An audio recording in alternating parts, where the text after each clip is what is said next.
예, 우리가 신앙생활 가운데 주님의 인도하심을 받고 있습니다. 그런데 주님의 인도하심을 따라서 주님의 길을 간다는 것은 과연 우리의 삶 가운데 어떤 것인가에 대한 큰 도전의 말씀을 오늘 주님은 우리에게 주고 계십니다. 오늘 말씀 가운데 주님의 새로운 길이 열리는 우리 모두의 삶의 자리가 되기를 예수 그리스도의 이름으로 축원합니다. 오늘 32장 1절에 야곱이 길을 가는데 하나님의 사자들이 그를 만난지라. 이제 20년간의 종살이를 마치고 일가를 이루어서 하나님의 말씀에 따라 자신의 살았던 동네로 아버지에게로 돌아가는 이제 그 앞에 이제 라반과 절체절명의 위기를 벗어나서 주님의 은혜로 이제 새로운 길을 가는데 그 앞에는 더 큰 산이 기다리고 있는 거죠. 하란 땅을 떠나서 라반을 이제 극복하니까 그 앞에는 에서라고 하는 일생의 가장 큰 산이 기다리고 있습니다. 그 길을 가고 있는데 야곱이 그 길을 가는데 하나님의 사자들이 그를 만난지라. 하나님의 사자들이 다시 야곱을 찾아온 겁니다. 성경 전체에서 하나님의 사자들을 2번 만나는 사람은 야곱밖에 없죠. 그만큼 하나님이 인도하시며 야곱의 삶이 하나님께 귀한 삶이라는 것을 말씀하고 있는 겁니다. 야곱의 삶은 뭐가 그렇게 귀할까요? 야곱의 삶을 보면 그냥 부유한 집에 태어난 이방인으로서 가족 간의 갈등 때문에 결손 가정, 엮이는 가정에서 문제로 가출을 해서 외갓집에 가서 20년 동안 종사일을 하다가 이제 자기 집으로 돌아오는, 어찌 보면 정말 하찮고 보잘것없는 인생일 겁니다. 그런데 그 야곱의 인생이 하나님에게선 더없이 소중하고 중요한 것이죠. 그래서 야곱을 축복하고 야곱의 삶 가운데 주님이 그 길을 친히 인도하고 계시는 겁니다. 우리의 삶도 마찬가지죠. 또 세상에 그렇게 대단한 인생이 뭐가 있겠습니까? 그런데 그 삶의 정말 중요한 의미는, 그 삶의 귀중한 가치는 주님이 결정하시고 주님이 인도하시는 뜻 가운데 있는 것임을 성경은 분명히 우리에게 보여주고 있습니다. 그 하나님을 만나며 그 하나님의 인도하심을 받는 우리 모두가 되기를 주의 이름으로 축원합니다. 2절에 야곱이 그들을 볼 때 이르기를 이는 하나님의 군대라 하고 그 땅 이름을 마하나임이라 하였더라. 마하네라고 하는 말인데 군대라고도 하고 진영이라고 볼 수도 있습니다. 그런데 마하나임이라고 하는 것은 마하네의 복수죠. 군대들이고 진영들입니다. 두 진영을 본 거예요. 두 진영을 봤는데 이것은 어떤 진영과 어떤 진영을 본 걸까요? 하나의 진영은 하나님의 사람, 하나님의 군대를 한 진영을, 하나님의 군대의 진영을 하나 보았고, 한 진영은 자신의 진영을 본 거죠. 자신의 진영을 봤는데 자신의 진영에 사람도 많고 짐승도 많은 겁니다. 위에 보면 에서에게 예물로 드리려고 별도로 분리해서 줄 세운 동물이 550마리가 넘습니다. 그러니까 얼마나 수천 마리의 양떼와 소떼를 이끌고 돌아가고 있는 거죠. 그것을 돌보기 위한 사람도 수백 명 됐을 겁니다. 그 사람들의 한때 자신의 진영을 보고 그리고 하나님의 진영을 같이 본 거죠. 그 진영, 하나님의 사람들이라는 건 하나님의 사자들이라고 하는 그 군대는 자신의 진영 가운데 머물고 있는 거죠. 이렇게 두 진영을 봐야 되는 거죠. 하나님의 진영을 보지 못하는 자는, 자신의 진영을 보는 자들은 그 진영이 너무 크게 보이는 겁니다. 자신의 진영을 봤으면 그 다음에 에서의 진영이 보였겠죠. 에서의 진영과 자기의 진영을 바라보면 어떻게 되겠습니까? 그러면 야곱은 무너지는 거죠. 에서의 무릎 꿇고 끝나는 겁니다. 그런데 그 에서의 진영을 보기 전에 하나님의 진영과 자신의 진영을 먼저 보는 거죠. 어떤 세상의 진영을 봐도 하나님의 진영을 먼저 보고 같이 바라보는 그런 우리 성도님들이 되시기를 주의 이름으로 축원합니다. 하나님의 역사를, 하나님의 군대를, 하나님이 역사하시는 권능을 먼저 봐야 되는 거죠. 그것을 보고 그 가운데 있는 자기의 삶의 자리에 진영이 보이면 진영이 완전히 달라 보이는 겁니다. 큰 위기와 보잘것 없었던 것이 가치 있고 소중하고 의미 있게 느껴지는 거죠. 아이고 이 가게 하는데 이 가게로 내가 무슨 영광을 보겠다고. 그러나 하나님의 뜻과 하나님의 진영을 바라보고 내 가게를, 내 가족을, 내 자녀를 바라보는 자들은, 내 분깃을 바라보는 자들은 그것이 하나님 안에서 얼마나 존귀하고 소중한 것인가 하는 것을 바라보게 되는 거죠. 이것이 하나님이 인도하시는 우리의 길임을 성경은 보여주고 있는 거죠. 어찌 보면 자기 형하고 싸워서 가출했다가 돌아가서 형을 만나는 그런 조그만 역사 같지만 그것을 어떻게 이겨내야 되는지 그 삶의 도전을 주님이 우리에게 말씀하고 깨우쳐 주시는 거죠. 이런 하나님을 만나는 우리 모두가 되기를 주의 이름으로 축원합니다. 그게 어떻게 가능할 수 있을까요? 하나님의 말씀을 듣고 하도 하나님의 말씀을 듣고 많이 배워서 다 알고 있죠. 하나님의 뜻, 하나님이 구하시는 것 다 알고 있지만 그렇게 하지 못합니다. 주님이 우리의 기도를 들으시는 것을 알고 구하시는 걸 알죠. 하지만 기도하지 못하는 거죠. 하나님이 우리가 서로 용서하며 한 공동체가 되기를 하나님이 구하신다는 걸 알고 있죠. 성령이 교통하기를 원한다는 걸 알고 있죠. 하지만 왜 못하느냐는 겁니다. 이것이 신앙의 문제고, 이것이 삶의 문제고, 이것이 진실의 문제고, 이것이 주님의 인도하심의 비밀인 거죠.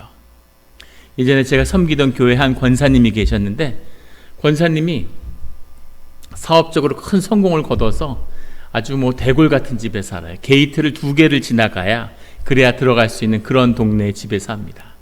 저희 교회 2 건물을 합친 것보다 더 큰 집에 아주 으리으리한 집에 살아요. 그리고 좋은 일도 많이 하고 봉사도 많이 하고 어려운 사람들도 열심히 돕고 신앙생활도 아주 열심히 하는 권사님이죠. 그런데 그 권사님이 그런 고민을 얘기하시는 거예요. 무슨 고민이냐면 그분이 옷을 좋아하는데 옷을 자꾸 산다는 겁니다. 옷을 또 사고 또 사고 또 사는데 집안에 큰 그 워킹 클로젯인데 거기 옷이 꽉 차 있는 거죠. 3벌 중에 1벌은 이 정찰도 떼지 않은, 태그도 떼지 않은 그런 새 옷이라는 겁니다. 그 옷을 어떨 땐 무르기도 하고 또 그 옷을 무슨 구딜 같은 데 도네이션도 하고 주변에 주기도 하고, 그런데 그 속도보다 새로 사들이는 게 더 빠른 거죠. 옷을 계속 사들이는데 이제 그만해야 되겠다. 이제 옷을 그만 사야 되겠다. 그런데 옷을 끊을 수가 없더라는 거죠. 상담도 받고 심리치료도 받고 그러는데도 이게 문제가 있구나. 근데 문제는 왜 다른 것도 아니고 옷에 중독되었을까? 옷에 중독된 분 보셨습니까? 왜 옷에 중독되었을까 하는 거죠. 그분이 만난 자신의 삶의 깊은 아픔에 그 속에 있는 진실은 뭐냐면은 이분이 4딸 중에 둘째로 태어났다는 거예요. 가부장적인 가족에서, 남성 우위의 사회에서 딸 4 중에 둘째 딸로 태어났다는 것, 한국에서. 비극의 시작인 거죠. 큰딸은 첫째니까 관심과 사랑을 독차지하고, 막내는 그래도 좀 관심이나 받는데 둘째, 셋째는 누가 가족 안에서 희생양이 되고 천덕꾸러기가 될 것인지를 경쟁해야 되는 거죠. 그런데 인물도 떨어지고 공부도 못한다고 항상 자연스럽게 자신이 천덕꾸러기의 역할을 맡은 거죠. 어머니가 한 번도 옷을 사준 적이 없었대요. 항상 큰언니가 입다가 물려주는 옷만 받아 입는 거죠. 자기가 받아 입고 셋째가 받아 입으면 막내는 새 옷을 입을 가능성이 있는데 그럴 가능성이 전혀 없는. 그리고 그 말이라도 왜 그러셨는지, 아유 저 못나니, 너는 잘하는 게 아무것도 없구나, 너는 공부만 못했으면 진짜 볼 게 아무것도 없는 애다, 이런 이야기를 들으면서 열심히 공부했다는 겁니다. 그런데 세월이 지났잖아요. 그리고 성공해서 잘 살잖아요. 뭐 하나 부족할 게 없게 됐는데 그 마음속에 깊은 아픔과 수치와 묶임이 여전히 나이가 60이 됐는데도, 60이 넘었는데도 그 삶의 자리에 그 멍에를 벗지 못한다는 거죠. 상처를 풀어야 된다는 것도 알고 기도도 하고 더 이상 그 삶이 자기 문제에 아무 이유가 되지 않는다는 것을 알아요. 그러나 그 멍에에서 벗어나지 못하는 거죠. 왜 못 벗어나는가 하는 겁니다. 오늘 야곱도 에서를 만나러 가는데 쌍둥이 형제입니다. 그리고 자기가 그토록 사랑하는 아버지의 사랑을 독차지하는 형이죠. 가부장 사회에서 그 남자가 누리는 권리를 다 독차지해요, 형이. 평생의 업이 되는, 거기다가 기질이 세고 화가 나면 자기를 죽일 수도 있는 그런 형입니다. 그 아픔을 평생 외면하고 형을 만나지 않기 위해서 20년을 떨어져 있었는데, 그런데 형을 만나야 되는 거죠. 그래서 그 길을 지금 가고 있는 겁니다. 외적으로도 어렵고 두려움이 가득한 상황이고, 내적으로도 힘들고 어려운 상황이죠. 그 두 가지를 극복해야 하나님의 길이 새롭게 열리는 겁니다. 이것을 외면해도 언젠간 이 길로 다시 돌아와야 되는 거죠. 20년이 아니라 40년이든 60년이든 이 길을 다시 돌아와서 에서를 만나야만 하는 것이 신앙의 길이고 하나님의 인도하심입니다. 그것을 꼭 만나는 우리 모두와 우리 영락 공동체와 우리의 삶의 자리가 되기를 주의 이름으로 축원합니다. 그가 5절에 내게 소와 나귀와 양떼와 노비가 있으므로 사람을 보내어 내 주께 알리고 내 주께 은혜 받기를 원하나이다 하라 하였더니, 그의 종을 보내서 에서한테 찾아가서 내게 소와 나귀와 양떼와 노비가 있다라는 이야기를 전하라고 이야기하고 있어요. 왜 전했겠습니까? 에서는 욕심이 많죠. 그리고 아버지의 재산을 독차지했습니다. 이삭도 큰 재산을 이루었는데 그 모든 것을 에서가 독차지했는데, 이제 야곱이 돌아온다고 하니까 혹시 유산을, 재산을 가르기 위해서 그래서 오는 건가? 후대의 율법에 따르면 2대1로 나눠야 하지만 이때는 아직 그런 율법도 없던 시절이죠. 그래서 혹시나 자기 형 에서가 재산 때문에 자기를 해치지 않을까 하는 두려운 마음이 있었겠죠. 그러니까 야, 먼저 가서 나도 큰 재산을 이루어서 사실은 재산이나 아버지 유산을 노리는 게 아니다, 이 사실을 좀 가서 알려줘라. 혹시나 해서 그런 마음으로 이야기하는 거죠. 그리고 아버지의 축복을 받았다고, 축복 기도를 가로챘다고 자기를 죽이려고 했던 형인데 그 분노가 얼마나 되는지도 궁금했겠죠. 그래서 종을 보냈는데 6절에는 어떤 답이 돌아왔냐면, 사자들이 야곱에게 돌아와 이르되 우리가 주인의 형 에서에게 이른지 그가 400명을 거느리고 주인을 만나려고 오도이다. 7절에 야곱이 심히 두렵고 답답하여 그 순간 아니구나, 죽었구나, 이런 생각을 했겠죠. 에서는 사냥꾼입니다.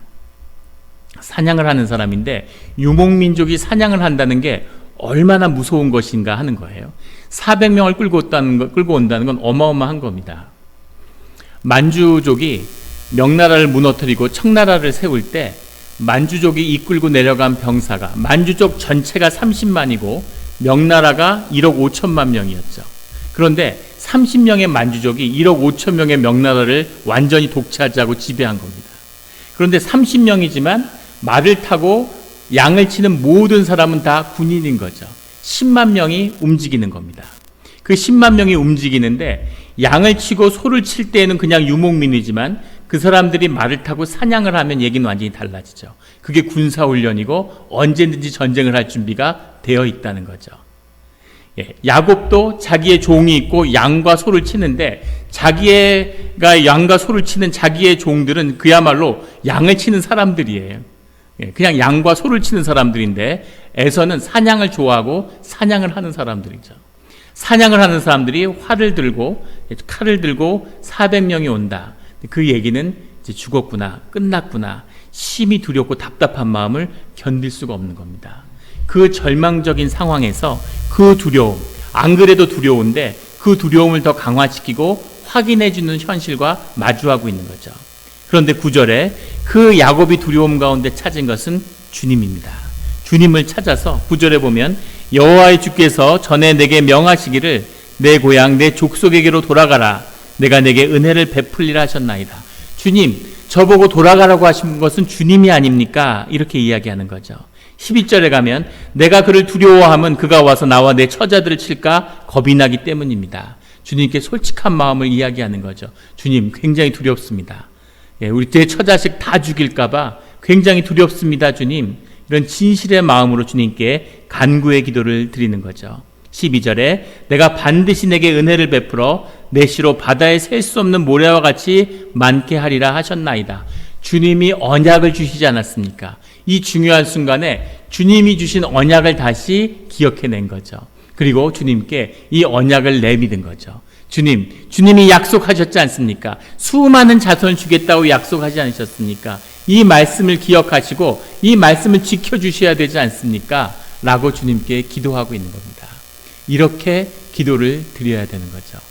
주님께 받은 약속이 있고 주님께 받은 말씀이 있어서 이 약속을 붙들고 주님께 나가서 주님께 이 말씀을 지켜주십시오. 주님이 해주신 약속을 지켜주셔야 될 거 아닙니까? 이렇게 주님께 간구할 수 있는 그 기도를 드려야 되는 거죠. 이게 주님의 말씀을 취하며 주님의 말씀을 붙드는 겁니다. 성경의 말씀이 내 마음의 심령 가운데 전해져서 그 말씀을 주님이 내게 주신 말씀으로 성령 가운데 받는 것, 이것이 예배고 이것이 우리가 말씀을 듣는 우리의 자리인 거죠.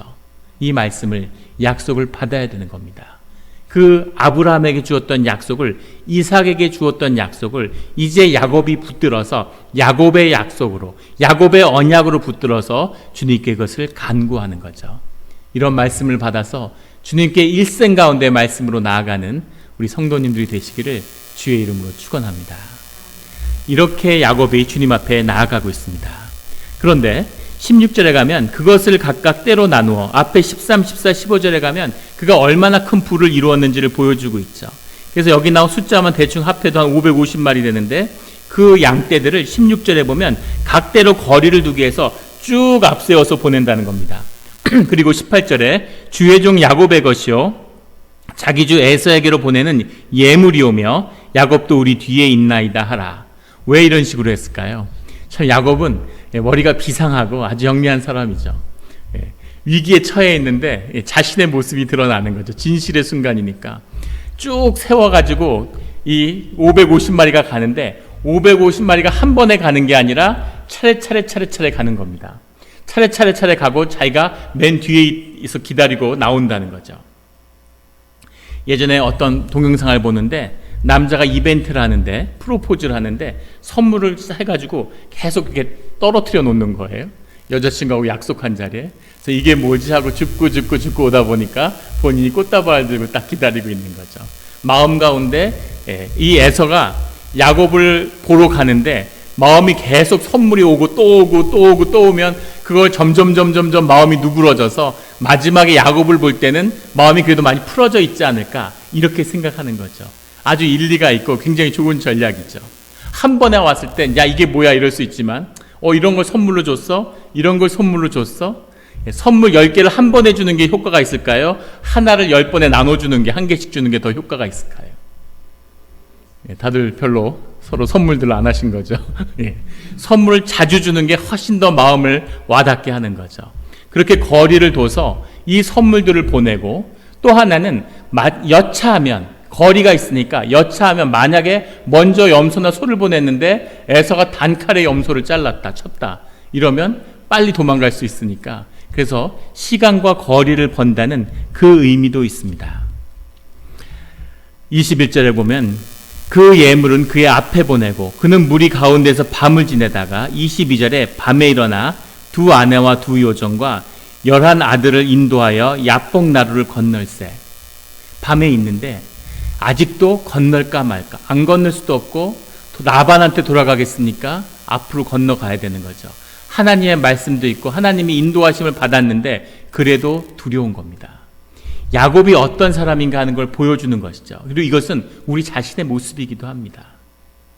자기가 제일 먼저 가서 자기가 이끄는 무리, 자기를 따르는 종들, 자기의 자녀들, 자기 와이프들, 이 모든 것이 자기의 가족들이고 소중한 건데 여기서 자기가 제일 앞에 나가서 에서의 그 위협을 마주해야 되잖아요.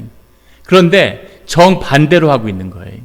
재물을 앞에 보내고 부인을 보내고 자식을 보내고 다 건너갔는데 밤중에 일어나서 건너긴 건너야 되겠는데, 그래서 마지막엔 자기의 자식들까지 건너게 하고 부인들까지 다 건너게 해놓고서도 자기 혼자 야복강 나루 앞에 앉아 있는 거죠. 자기는 야복강을 건너지 못하는 겁니다. 이것이 우리 사람의 모습인 거죠. 예전에 인도네시아에 쓰나미가 와서 생존자가 이야기를 하는데 피눈물을 흘리면서 고백을 하는 거예요. 강물이 떠내려 가는데 흙탕물 속에 온 가족이 나무를 매달려 있는 거죠. 그런데 막내 딸부터 나무에서 떨어져서 흘러가더라는 겁니다. 자기가 뛰어내려서 그거를 구하고 싶고 아니면 같이 죽고 싶은 마음이지만 그것을 못 놓는 거죠. 애들 어린애부터 차례 떨어지고 자기 와이프들이 떨어져서 다 죽고 나서 그리고 마지막에 자기 혼자 나무를 자꾸 붙들고 서 있는데 정말 죽고 싶고 사는 게 원망스러운데 그래도 살아남았다는 거죠. 이것이 우리 삶의 진실이고 우리 삶의 모습인 거죠. 어떻게든 살고 싶고 살아야 하는 것. 이게 우리 모습 아닙니까? 자살을 터부시하는 이유가 바로 여기에 있는 겁니다. 사람은 절대 자살을 할 수 없어요. 자기 의지로는 자살을 할 수 없습니다. 이것이 영의 본질이에요. 그런데 자살하는 사람들이 많고 OECD 국가 중에서 자살률이 독보적으로 한국이 1위입니다. 한국이 너무 살기 힘하고 너무 경쟁이 심해서 어려워서 그렇겠지라고 생각한다면 미국 통계 자료에 보면 LA에 있는 시민들을 상대로 했는데 LA의 사람 수당 자살률을 따졌는데 200개 민족이 사는데 그중에 가장 자살률이 높은 게 한국 민족이라는 거예요. 한국은 어려워서 그렇다 치고 미국에 와 있는 사람은 왜 그렇습니까? 이것은 뭔가 풀어야 할 영적 굴레가 있는 거죠. 누군가 자기의 삶을 그렇게 넘겨주도록 자기의 삶이 자신의 삶의 자리에 있지 않도록 하는 그런 영적인 세력이 있는 것이죠. 이렇게 야곱이 살려고 다 내보내고 기다리는 자리에서 야곱이 먼저 경험하는 그 경험이 무엇이냐면 20절에 보면 또 너희는 말하기를 주의 종 야곱이 우리 뒤에 있다 하라니 이는 야곱이 말하기를 내가 내 앞에 보내는 예물로 형의 감정을 푼 후에 대면하면 형이 혹시 나를 받아주리라 함이었더라.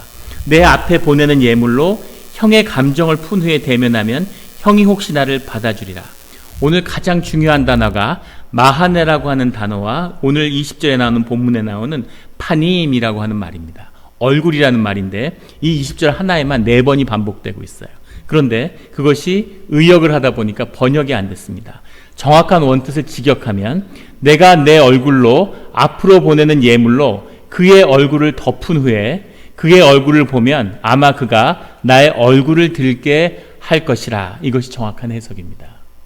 얼굴. 에서의 얼굴을 뇌물로 붙여서 뇌물을 그 얼굴에 붙이면 그 얼굴이 내 얼굴을 마주할 수 있게 하지 않을까 한다는 거죠. 에서의 얼굴을 마주할 수 없는데 에서의 얼굴을 볼 수 없을 뿐 아니라 이 야곱은 자기의 얼굴도 자기의 있는 얼굴도 에서를 마주할 수 없는 거예요. 자기가 가지고 있는 두려움과 삶의 진실로 에서의 얼굴을 마주하면 어떻게 되겠습니까? 두려움과 두려움이 지금 야곱도 두렵지만 에서도 두렵겠죠. 20년 종살이라고 왔는데 어떤 마음으로 올까? 에서도 얼마나 두려웠으면 400명을 자기가 있는 군대는 다 끌고 나와서 결전을 준비하고 있는 거죠. 그런 에서의 두려움과 이 야곱의 두려움이 마주하고 있는데 둘 다 얼굴을 마주할 수 없는 상황에 있는 겁니다. 야곱은 에서의 얼굴도 봐줄 수 없지만 자기의 얼굴도 봐줄 수 없는데 자기의 얼굴을 볼 수 없는 것이 사실은 에서의 얼굴을 볼 수 없는 것이죠.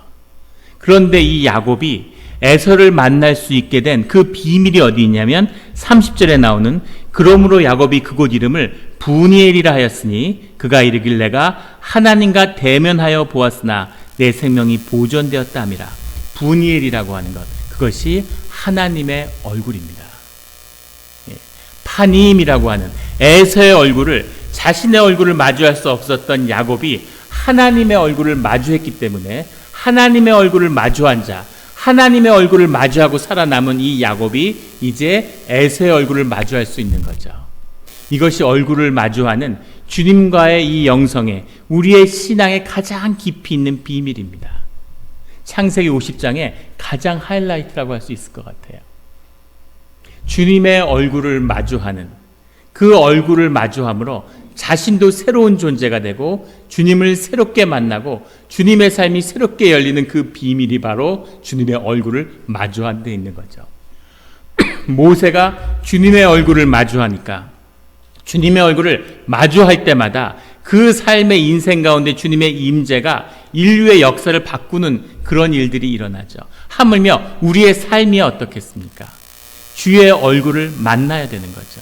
주의 얼굴을 만나기 전까지는 내가 누구인지, 내가 어떤 사람인지를 알 수 없습니다. 주님의 얼굴을 만나야 그런 내 모습을 바꿀 수 있고 새로운 삶의 소명이 생겨나는 거죠. 그래서 오직 신앙의 한 가지 목적이 있다면 주님의 얼굴을 언젠가 보는 거죠. 우리 모두는 결국은 주님의 얼굴을 보게 돼 있어요.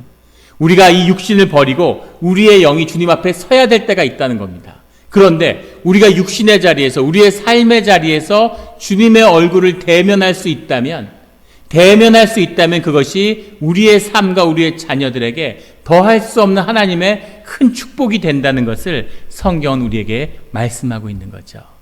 이 축복을 받는 우리 성도님들이 되시기를 예수 그리스도 이름으로 축원합니다. 아멘. 예, 귀한 하나님의 축복이에요. 그런데 오늘 이 야복을 건너려고 하는데, 그런데 24절에 가면 야곱은 홀로 남았는데 그때 누군가가 와서 씨름을 시작하는 거죠. 씨름을 시작해서 싸우고는데 그것을 막 싸우다 보니까 26절에 그가 이르되 날이 세려하니 나로 가게 하라. 그런데 그 사람을 풀어주지 않고 끝까지 붙들고 축복을 해달라고 붙들고 있는 거죠. 하나님과 싸우는 겁니다. 하나님과 싸워서 그래서 하나님이 허벅지 관절을 치셨어요. 이것이 굉장한 큰 충격이죠. 어떻게 하나님과 씨름을 하는 사람이 있을 수가 있을까? 하나님은 왜 허벅지 관절을 치셨을까? 여러 가지 해석들이 있고, 이것은 야곱이 그냥 혼자 남아서 기도하는 가운데 겪은 영적인 체험이다, 이렇게 얘기하는 사람이 있는데, 그런데 여기 나오는 씨름의 어원이 뭔지인데 어떠한 이유에서도 기도하고 통할 수 있는 말의 뜻은 없습니다. 그리고 기도를 무릎 꿇고 하다가 환도뼈가 나가진 않죠. 다리에 쥐가 날 수는 있겠지만. 그래서 이것은 주님이 분명히 만나서 씨름을 한 거죠. 씨름을 했는데 왜 환도뼈를 꺾으셨을까? 왜 씨름을 했을까? 하나님과 씨름을 함으로써 야곱은 새로운 사람이 된 거죠. 하나님과 싸워서 이겼는데 하나님을 어떻게 이기겠습니까? 하나님이 야곱에게 져주신 거죠. 야곱을 승리자로, 하나님을 붙들고 축복을 구하는 자로, 하나님과 끝까지 매달려서 하나님의 축복을 결국은 받은 자가 되도록 그렇게 야곱을 세워주신 거죠.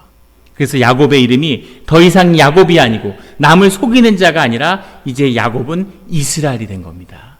이 야곱이 이스라엘이 된 것이 이스라엘의 12지파, 그의 모든 자녀들, 아직 태어나지 않은 자녀까지 포함해서 그의 자녀들이 축복받고 하나님의 민족이, 하나님이 성별을 세운, 하나님이 구속한 하나님의 사람들의 역사가 시작되는 완전히 새로운 문을 여는 그 사건이 이날 밤에 이루어진 거죠. 우리의 신앙 가운데 이런 밤이 있어야 되는 겁니다. 우리가 야복강 앞에 서 있어도 그래도 강을 건너지 못하는 우리인데, 그걸 계속 맴돌며 사는 삶의 자리인데, 이것을 주님을 만나서 한번 씨름함으로 이 야복강을 목숨을 걸고 건너는 것, 이것이 새로운 소명의 삶이고 부활의 삶이고 생명의 삶인 거죠.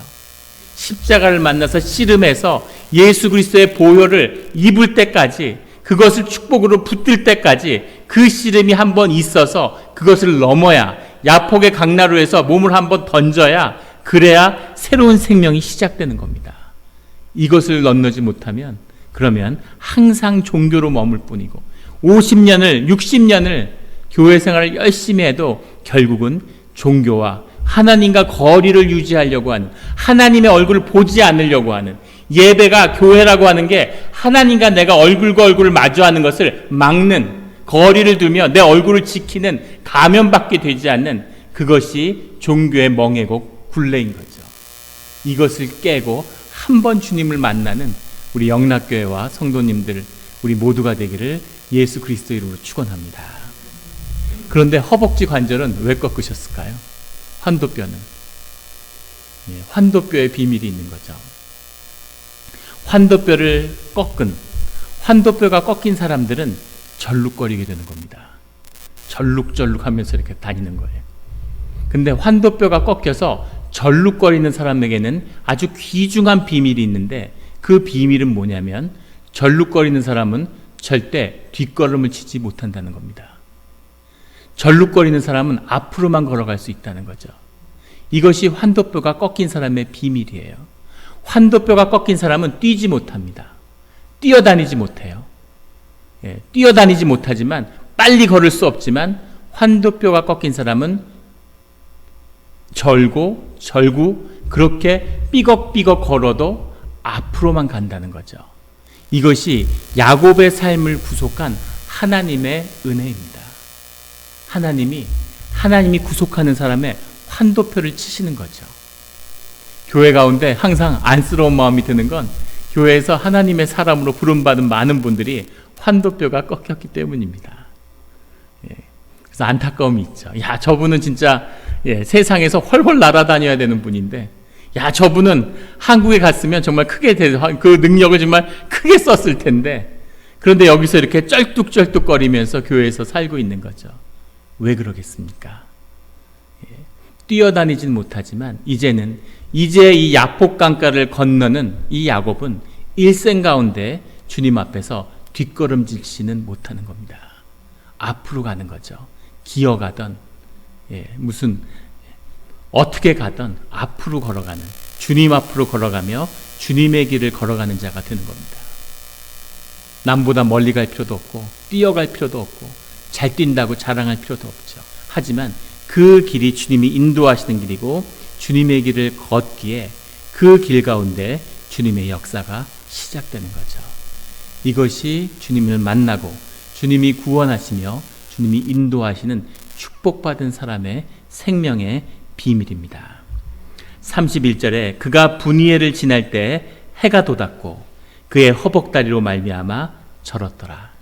성경에가 해가 돋았다는 것은 축복을 의미하죠. 하나님이 함께 하시며 새로운 빛나는 암흑의 시간이 끝나고 이제 하나님의 시간이 시작되는 거죠. 그런데 그 해가 돋은 그 새로운 생명의 시간 가운데 그는 허벅다리로 말미암아 저는 거죠. 쩔뚝쩔뚝 절면서 야폭강을 건너는 겁니다. 환도뼈가 꺾였을지라도 주님을 한번 만나서 내가 누구인지를, 부끄럽고 수치스러운 모습도 내 모습이고 아프고 좌절했던 그 모든 경험도 내 모습입니다. 그 모습이 주 안에서 모든 것이 통하여서 하나가 되는, 선을 이루는 그 모습을 받는 것, 그것이 축복이죠. 우리가 다리가 꺾여도 그곳으로 강을 건너는, 멀쩡한 다리에 군대가 있고 세상에 무엇을 걸쳐도 그 두려움 때문에 부인과 자식을 내줘도 절대로 건너지 못하는 그 두려움을 이길 수 있는 힘은 내가 환도뼈가 꺾여서 절기 때문입니다. 쩔룩거리지만 이제는 야폭강을 건너는 자가 된 거죠. 절뚝거리지만, 세상에서 보면 우스운 사람처럼 보이지만, 하지만 주님의 구속함을 입었기에 쩔뚝거리며 야폭강을 건너는 그런 우리 모두가 되기를 예수 그리스도 이름으로 축원합니다. 기도드리겠습니다.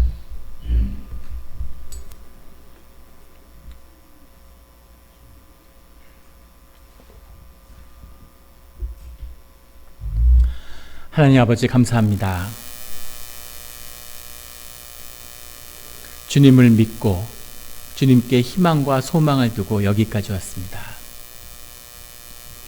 정말 세상에 알 수 없는 멋진 성공을 이루는 줄 알았고 내가 할 수 없는 일을 주님의 도움으로 성취하는 줄 알았습니다.